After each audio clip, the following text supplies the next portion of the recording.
Yeah. Okay, amazing. So, hello and welcome. Um, I'll say it anyway. For those of you that don't know, I know you guys probably do. I'm Elaine, the CEO of Blue Canoe. We're a small boutique learning and development consultancy that specialises in three things: leadership development, insights discovery, and the topic of motivation. And that's what we're here to talk about today. So, looking at how to show your team some love using motivational maps, which is the tool that we use to measure motivation. So, what we're going to cover today is a bit of a welcome, which we've sort of already done. Like, what is motivation and why does it matter? A quick look at the 9 motivators that the maps tool uses. A little bit of a link between what is the link between insights discovery and maps, because there is one, it's very clear. And if you're familiar with insights or you've used it elsewhere, it's really good to be really clear on what that link is. A little bit of a focus on maps with teams as we get towards the end.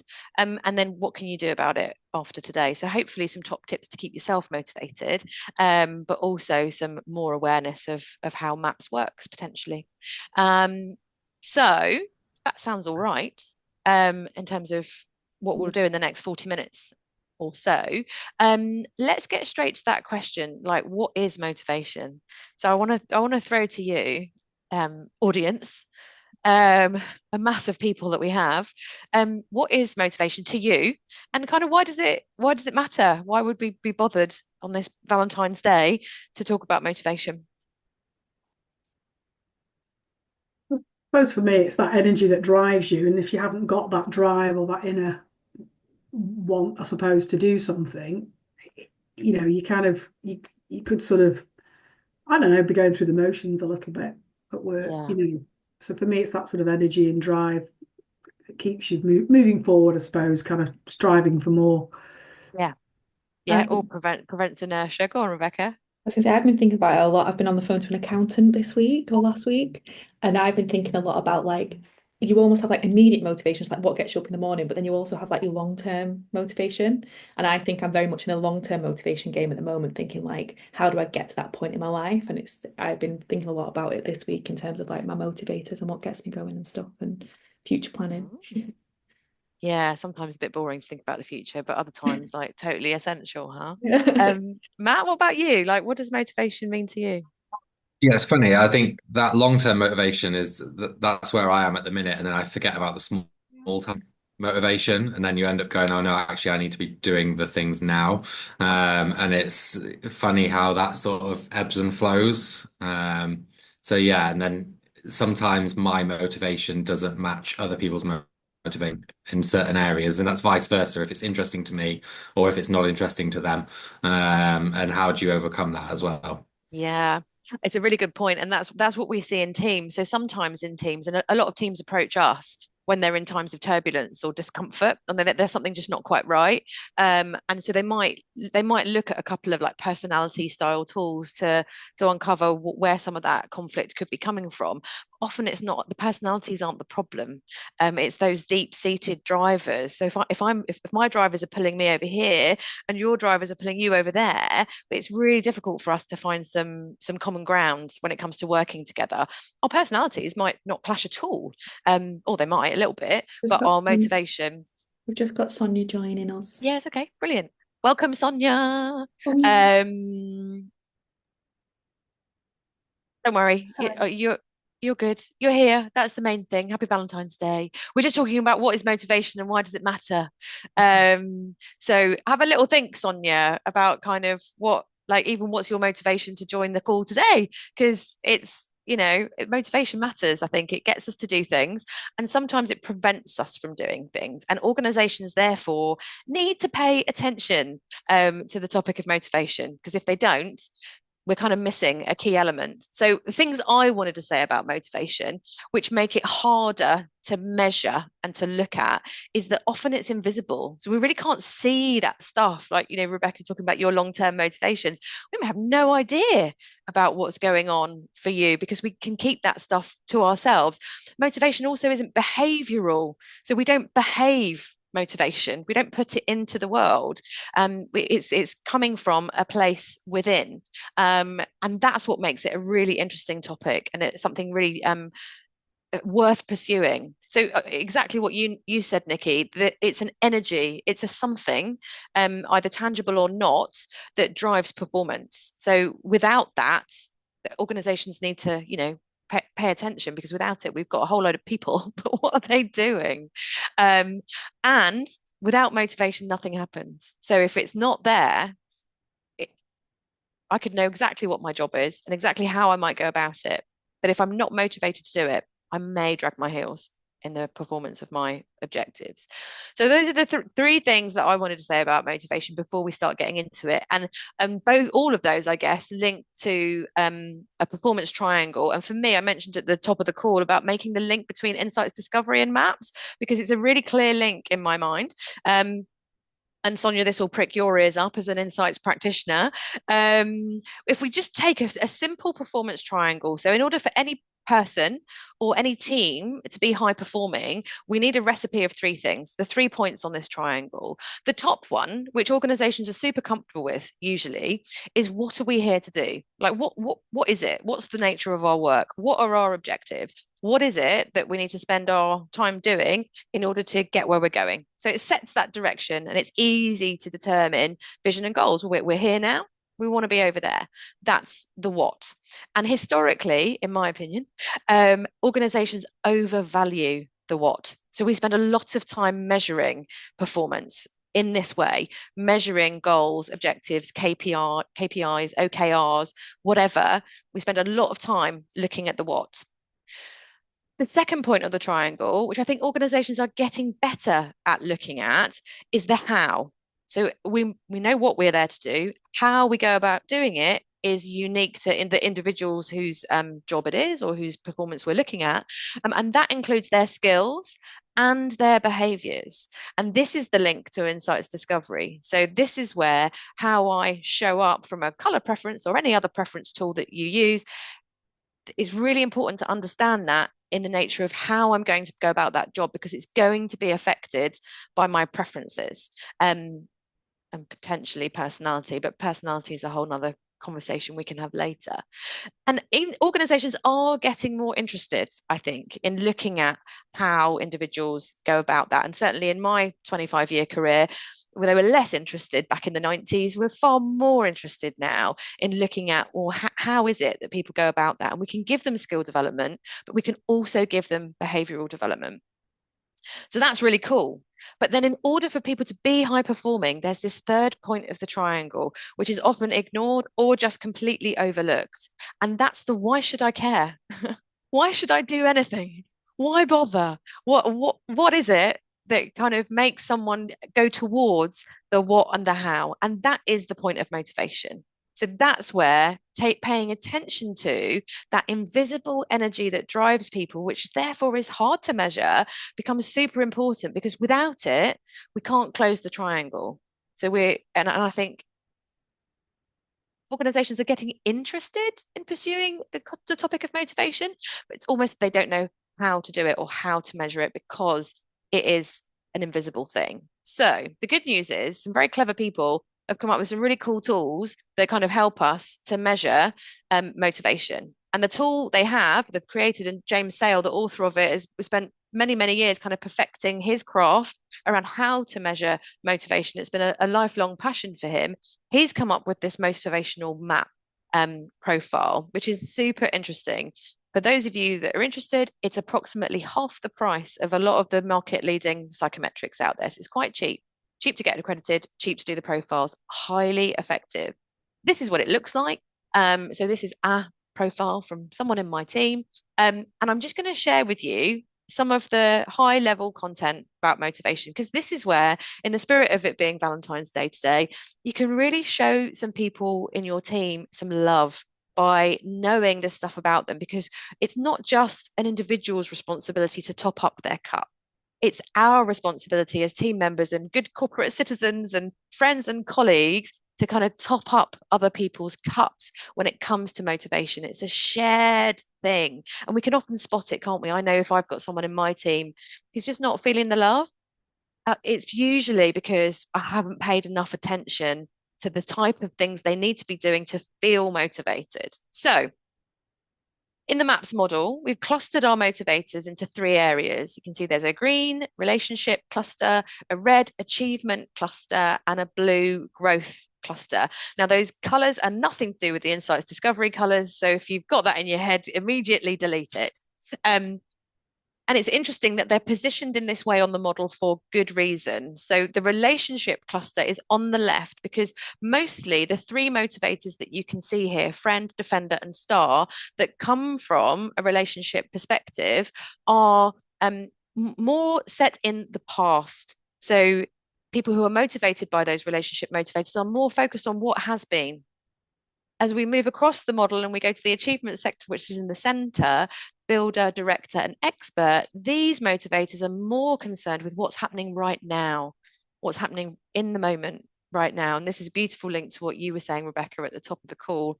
The people who are motivated by some of those blue ones, the growth motivators, are more concerned with long term, what's going to happen in my future. Okay. And that might link to spirit, creator, and searcher. And we'll look at all of those in a second. So past motivation, current, present day, and what might happen in the future are 3 kind of the background principles of the 3 sections of the 9 motivators that we have in the model. So I'm going to show them to you. I'm going to bring them up slowly, a cluster at a time. Intentionally going with the past ones first, the relationship-based motivators, defender, friend, and star. Then the achievement motivators, director, builder, and expert.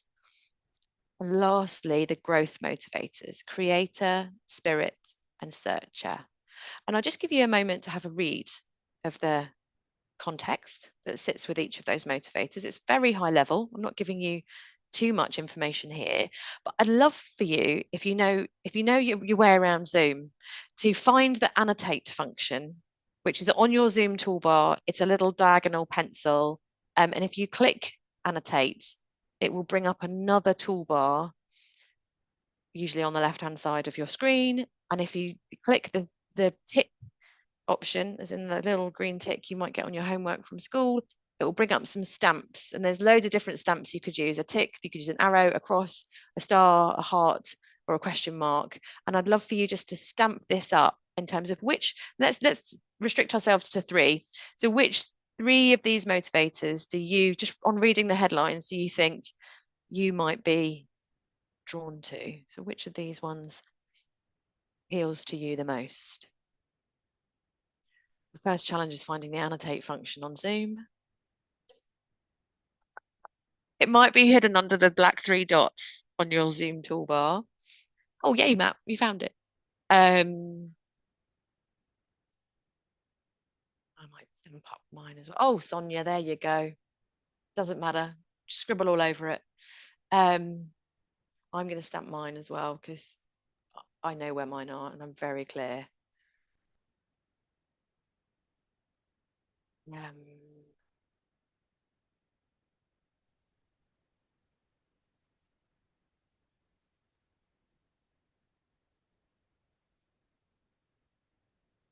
If you find the tick, and then if you change it to something, so Matt, now you've changed it to the heart, it will always be the heart.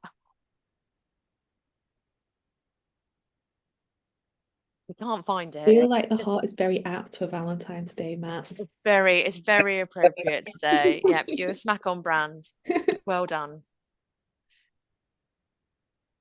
So, yay, Sonia. Was it you that did friend as well, Sonia? Maybe. Or just come off mute and tell me. Sorry, I'm trying to focus on way too many things, and it's Friday, and my brain is somewhat lacking reading, stamping, finding. So it was me that did friend, Elaine, absolutely, and I think I did searcher as well, and I'm not done the middle yet. It's all right. Nikki, what are you thinking? I am sorry, I'm not getting the annotate. I can get the reaction, but anyway, I know I'm searcher, spirit, and then I'm also expert. Ooh, Well, I've got 2 in the growth combo. and 1 in the expert, in the sorry, achievement. Yeah, and Rebecca, I can see you're stamping away now as well. Creator, spirit. Oh, I can't hear you. You're on mute. I feel like I'm all of them. Like I'm reading them and I'm like, Well, and everyone has a relationship with all of them. So that's a really important. I mean, it's quite hard to pick your top three, especially when I'm only giving you like the very broad headlines. But it's just interesting to notice if we've got any patterns or if there are some that are like, really valued in the room versus some that aren't noticeable at all in the room, because that can happen in teams as well. Like we can really overvalue a particular motivator, or we can forget to pay attention to some of the lower order motivators, which is fine if they don't appeal to everyone in the team, but not so fine if we have a few people who do need those motivational cups kind of topped up. Okay, awesome. You can forget worrying about how to stamp and where to stamp, because I'm going to clear all the drawings now. Sorry, that was a nice bit of fun. But it's interesting that friend out of our group, and then maybe searcher, spirit, creator are the more prevalent ones in just a small group like us. So worth paying attention to. And I'm going to tell you kind of a little bit more. So when you get a motivational map, it looks at all 9. So exactly to your point, Rebecca, you've got all 9. This is my motivational profile, because obviously I can't share anyone else's particularly. I've got permission to share my own.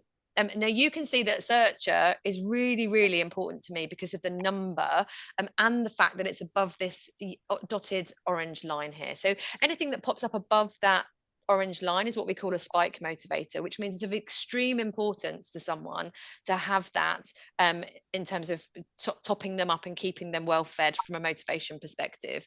And searcher, that's the one from the previous screen you might remember, is all about making a difference. So doing worthwhile things, making meaningful connections, spending time in work that somehow makes a difference. And I can't get enough of that stuff. Like that is literally why I do what I do for a living. So it's almost an insatiable desire for me to have that motivator high. My next 2 are quite close in number. So friend is really important to me. That's about having meaningful relationships at work. So I have worked alone for a long time as a kind of solo entrepreneur. But it's really important to me to gather a community of people around me, so that I feel comfortable and safe in my relationships at work. So friend, also important to me. And then in third place, and possibly quite surprising, maybe not, is spirit. And this is the one that's all about freedom, autonomy, and kind of going your own way. And it's really interesting because some of these motivators, as you may have noticed when you were reading them on the last screen, some of them are a bit like oil and vinegar. They don't really sit nicely together. They might conflict with each other. And sometimes because of that, they might sit quite far apart on people's motivation profiles. But actually, sometimes they can sit really close together. And friend and spirit, for me, interestingly, there's those 2 motivators that don't sit nicely together, because how is it that I want to have meaningful relationships at work and surround myself with community at the same time as being free and independent and away from people and working alone, driving my own agenda? It's really interesting that those 2 conflict quite well, but pretty much I've created a business around myself that enables me to do exactly those 2 things. So it's really interesting to look at your motivation stories. It's also worth mentioning, I think you've said it, Rebecca, as well, that motivation is age and stage related. So just because my motivators look like this and then they're in this order of 9 at the moment, doesn't mean they've always been that way for me, and doesn't mean they'll always stay that way. So we recommend that motivation is measured or checked more than once a year, because it does change for people. And Rebecca, I'm sure you won't mind me saying, to the group, that with a new baby around, I'm not surprised that you're looking at your future and your long-term stability and security, because it's that kind of age and stage when we're introduced to something like parenting that makes us kind of go, hang on a minute, it's not just about me anymore. I've got some other people to take care of. So interesting to notice, if you think back to when you were in your early career, what were the types of things that motivated you then versus the type of things that motivate you now? I'm just going to pause there and stop talking and ask if anyone's got any questions about any of the 9 motivators or anything you want to know more about before I keep going.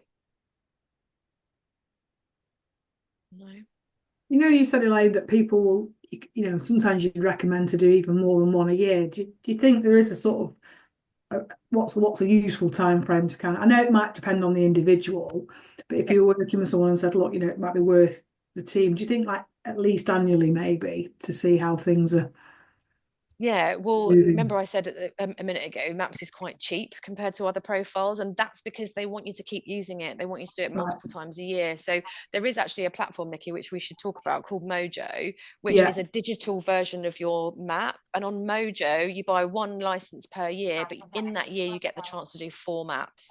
So that's kind of the recommended frequency. However, I know with the businesses that I work with, sometimes convincing them to remeasure motivation 4 times a year could be quite tricky. However, if you've got people who are transitioning an organization with loads of change, Sonia, I'm looking at you. People need to be supported through those major business transformations and changes. And looking at motivation is supremely important in those phases, particularly. So if you were coaching someone through a transition or a phase of change in their life, I would recommend like quarterly to keep for a period of time. And especially because as well, when you're giving someone feedback about their map, this is my map and I've told you a tiny bit of the story of it for me, but the whole idea with the motivational map is that people contextualize it for themselves. So they'll tell you if this is a temporary thing and because of something that's happening right now, or if it's actually this is kind of where I feel safe and secure for a little while. Sonia, go on. It's taken me this long to remember how to raise my hand. I feel very sad. This is Friday summing up.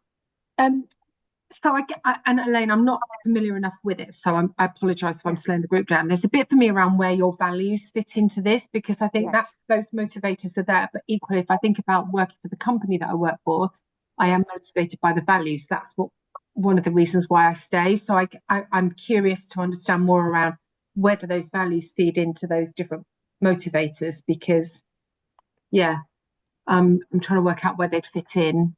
Yeah, I completely agree that they would, Sonia. So I think, and what we would see, so for me, for instance, with High Searcher, and I can only talk about myself because it'd be difficult to bring in a fictional person. But for me, with High Searcher, it would be very difficult for me to maintain a relationship or work for an organization who did not also value making a difference and doing important things in the world. Yeah. So if I went and worked for, I don't know, it'd be difficult for me to pick an organization that may not want to do those things, but I wouldn't want to go and manufacture light switches, because for me that's not making enough difference in the world. Do you know what I mean?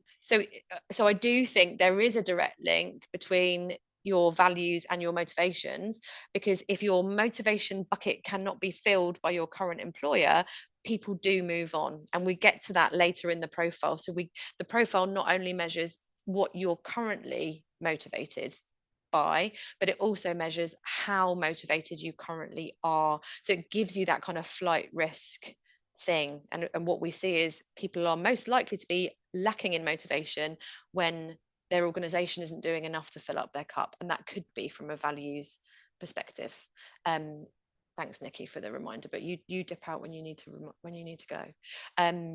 So any more questions? I love these questions. They're good. I've got a quick one. Go on.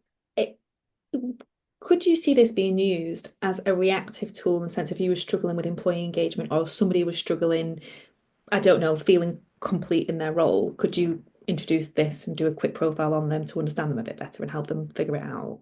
Yeah.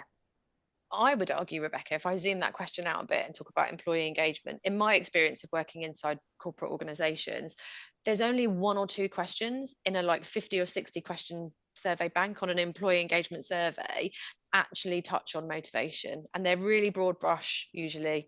So it's quite difficult for people to give an accurate read on motivation in an engagement survey. Nonetheless, the survey companies do go, oh, X% of our organization is feeling motivated based on those results. And what I'm always about doing a bit more inquiry into engagement results. So the survey said, but let's look deeper at like what's actually going on behind that number, or do we know enough to put ourselves completely behind that number? And I think maps would help you there in kind of going, the survey said, but actually we might want to inquire more about exactly what is it that keeps people motivated.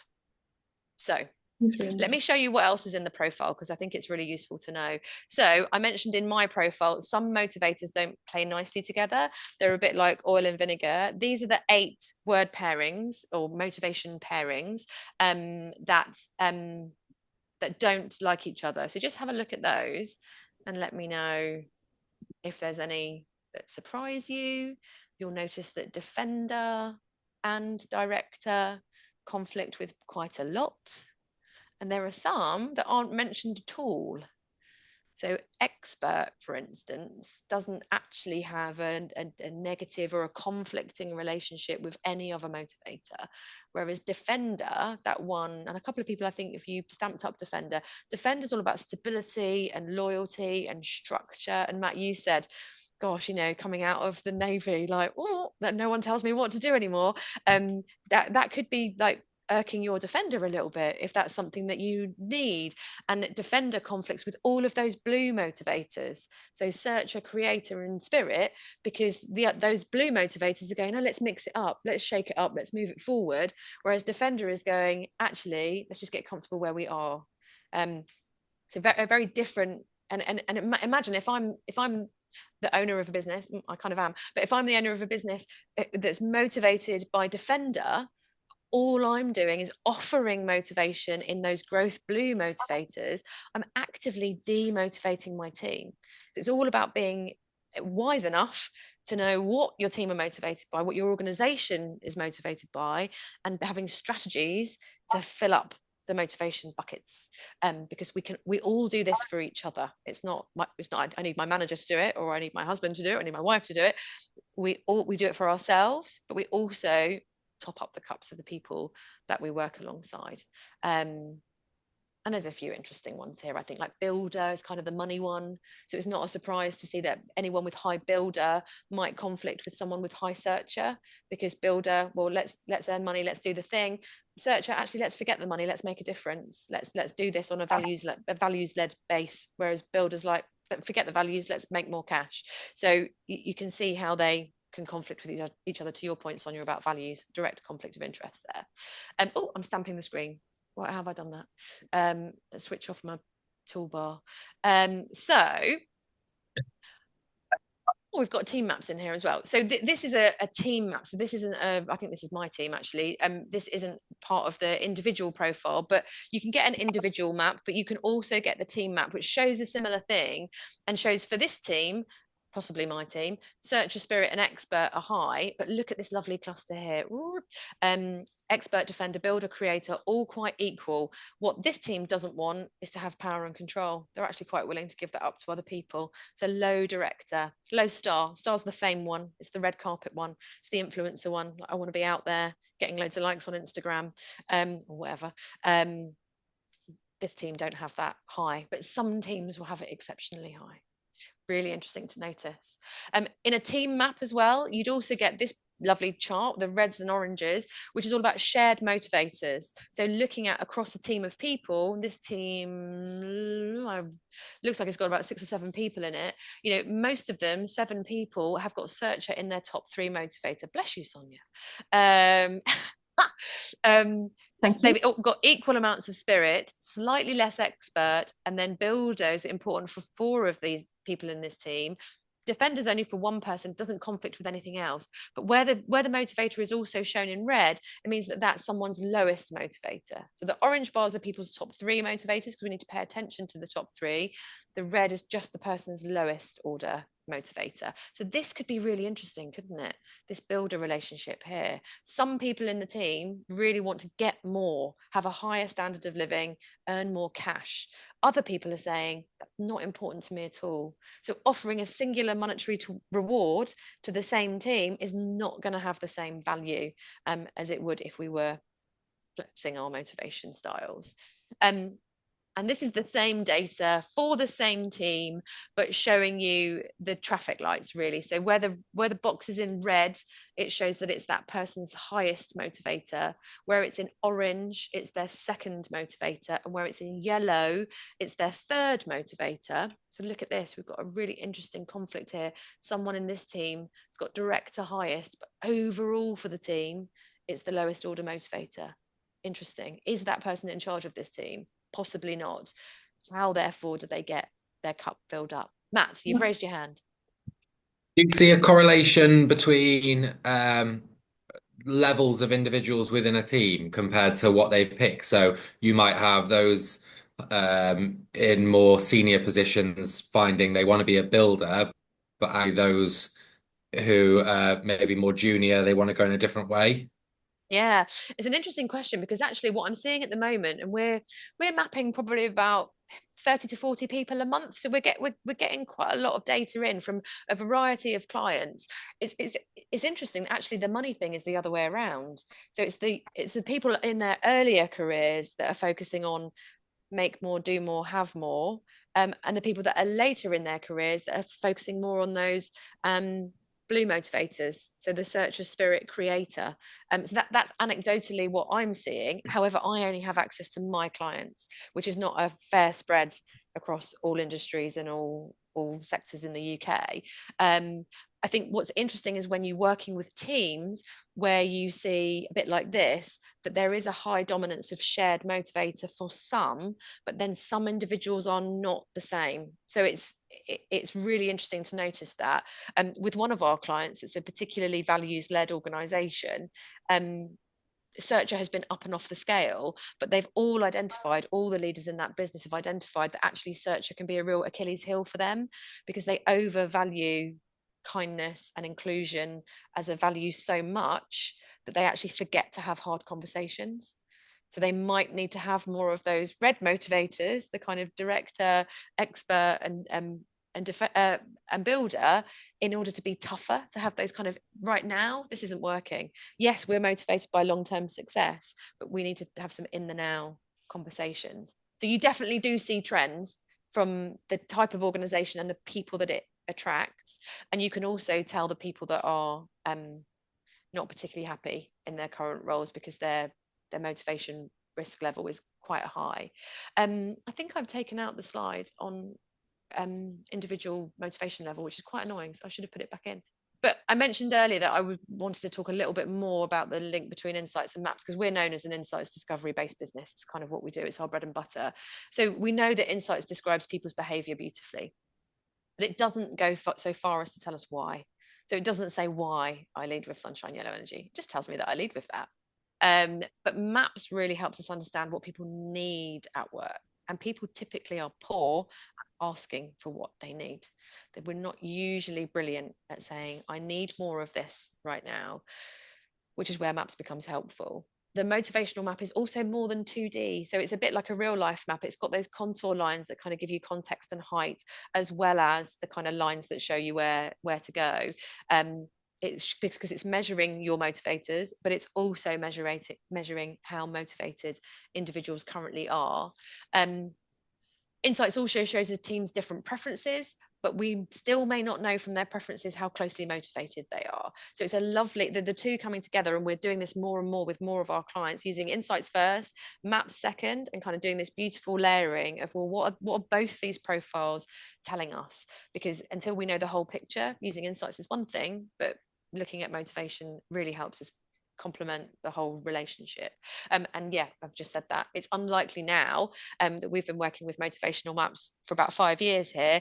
It's unusual that we would introduce maps without introducing motivation. And it's fascinating, Sonia. I just had a lovely conversation with one of the leadership teams in your organization about doing exactly that. So yeah, let's see where that goes. So what benefits does using maps bring? Here's the kind of little sales pitch. People report higher customer ratings when staff are motivated, greater profitability. Look at that. Which business doesn't want more profitability? Higher productivity. I'd like that in my team. Thanks very much. Higher productivity and 41% less absenteeism. Because if we can speak to people's motivators, we can keep them happy at work. So important. And if absenteeism is a thing in your business, motivation may be a focus that's needed right now. There's loads more. I mean, I'm not going to read them all out to you, but communications and more relatable conversations about change, because maps helps us understand what people want in change, better discussions, reduced conflict, yada yada yada. You get the picture. But the thing about using maps is if we're going back to our performance triangle, it keeps it really sticky, because we need to know what, we need to know how, and we need to know why bother in order to get high performing teams and high performing organizations. So we're getting right to the end of the call now, but some things to remember about motivation as you leave on this lovely sunny Valentine's Day, which I'm very excited about. Motivation is really individual and it changes all the time. Just one simple change in your life can have a dramatic effect on how motivated you are, or even what's motivating you right now. If you ask people, so managers often fall into this trap of just saying to their team, so what motivates you? And unfortunately, if you ask that question, well, has anyone ever asked that question of their team? I may have in the past. But what you get is people sort of go, oh, well, and they might give you a really long shopping list. And to your point earlier, Rebecca, you might, oh, all of it, all of it, motivate. I want all 9. Thanks very much. And that's probably not reliable, because they're probably answering the question at least in 2 ways, and maybe in 4 or 5 different ways. But the first way is, oh yeah, what actually does motivate me? You've asked an interesting question there. But secondly, what do you want me to say? Because most of us are really suspicious when our managers ask us a question like, what motivates you? We know there's an ulterior motive there. So we don't often give the right answer. We give the answer that we think they want to hear. So yeah, it's probably not reliable just asking people what motivates you. However, go for it, fill your boots, have a Sherlock Holmes moment, try and get to the bottom of it. So in terms of how you can use this information, using something like maps really helps make it clearer for people what they must have at work. So it's all about needs and wants, and motivation starts with needs. If our needs aren't met, we can't access our wants. It's got a direct link to kind of Maslow's hierarchy of needs. If you read up about it, the motivational map has got Maslow woven right through it. So we've got to look at needs first. Our lower order motivators are often our needs. Sometimes they're met. I would like you to have a bit of a think about this and consider how it could be best to explore your team's motivators, because there's many ways you could do it. You don't have to use a motivational map, but what is it that you could do that would get people genuinely having a conversation about why they do the work that they do, or what it is about their life that is the most important aspect to them? Because when we start asking those really vulnerable questions that give those really vulnerable answers, that's when we're starting to get to the core of the invisible drive that is motivation. And I'd just say, be curious about what drives other people's behavior. So when some people, in your opinion, might behave quite strangely at work, and you think, why have they done that? It's probably because they're motivated in a different way than you are. So the question to ask yourself is, why does it matter to them that this stuff must happen first? Because that's all motivation is getting your cup filled in the needs first, then the wants, and then become the beautiful, insatiable desires. But why does it matter to that individual that those things get done first? It's something to be really ponder on, because I love it, and it's not always obvious. So most people then go on to say, well, come on, Elaine, tell me the cost of using motivational maps. For a motivational map, just one document, the recommended retail price is 85 quid plus VAT. For maps feedback with us at Blue Canoe, we then charge an extra 395 on top of that for your feedback. We also obviously run maps workshops for teams. What I would say is our pricing for that is very similar to our pricing for insights. So just let us know if that's something that is appealing. But for organizations who might want to buy a lot of profiles, some serious economies of scale are available. So when you're buying more than 250 profiles, the price starts to tumble to really friendly pricing, like down to 40 or 30 quid a map. So you can get really, really friendly the more motivation is measured in business. And if you're a skilled L&D professional, which I know the pair of you, Matt and Sonia, are, an accreditation route is available. So if you did want to introduce maps in your organization, or as a freelancer, we haven't got any freelancers on the call, but yeah, a MAPS accreditation route is available. It's something I'd consider. But first step, you probably want to get your own motivational profile. So if you did, just today only, we're offering a motivational map and a feedback session for 200 quid plus VAT. So if that was of interest and you can convince your boss to pay for it, then let me know, because it's less than half price. It's a pretty good deal. And then you just need to email Rebecca by the end of the month. to let her know if that's something that's interesting to you. She'll help you out. You're not in this lovely little team picture though, Rebecca. We need to get you here. That's the office that I'm sat in right now. That's the office in our garden. That's my team stood outside of it. And then the accreditation route, if that was of interest, the way accreditation works is it's 2 non-consecutive days with confirmation of learning calls after both. So we look at an individual map on day 1, and then you get a confirmation of learning for that. We look at the concept of team maps on day 2, and then you get a confirmation of learning for that. For this webinar, neither of you are freelancers, you're both in-house people, but we're knocking a couple £100 off the price. So if that was of interest, the next dates are the 19th of June and the 17th of July, and we're looking to fill that one up. So if that was of interest, talk to me. Let's get you a profile first, but then yeah, we'd love to fill that one right up. I'm going to be pushing it quite hard. See if I can get some people, or already got it's going ahead. We've got people on it. Be nice to have a few more people. You too could be sitting in my kitchen. That is my kitchen. Doing a team workshop with my dog on the floor. Look at her, she's so cute. So we've also got another webinar next month. This is about the team effectiveness model and insights. So Sonia, if you're not delivering team effectiveness workshops yet, come along to that. It will give you the headlines of like what the model is. It's not a train the trainer, but it's good enough to give you an understanding.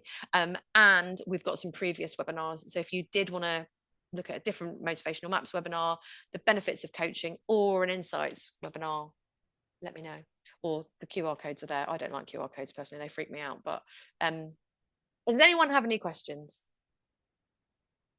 You're all happy and well. Hopefully just pondering that subject of like, how could you show your team some love? Not just today, but every day. Like, how could you fill their cup? And I don't just mean the people that you lead and manage. I mean the people that you sit next to, the people you pass in the coffee corridors or whatever, because keeping their cups full is just as important as keeping your own. I don't think there's any more slides. Oh no, there's a QR code if you don't already follow our LinkedIn page, but I reckon the 2 of you already do. So that's it, my friends. Happy Valentine's Day. It's lovely to see you. And yeah, you're free to leave if you want or hang back for a bit of a chat. And Rebecca, you can probably stop the recording now. Thank you. Thank you so much. Bye, everybody. Bye, guys. Thank you.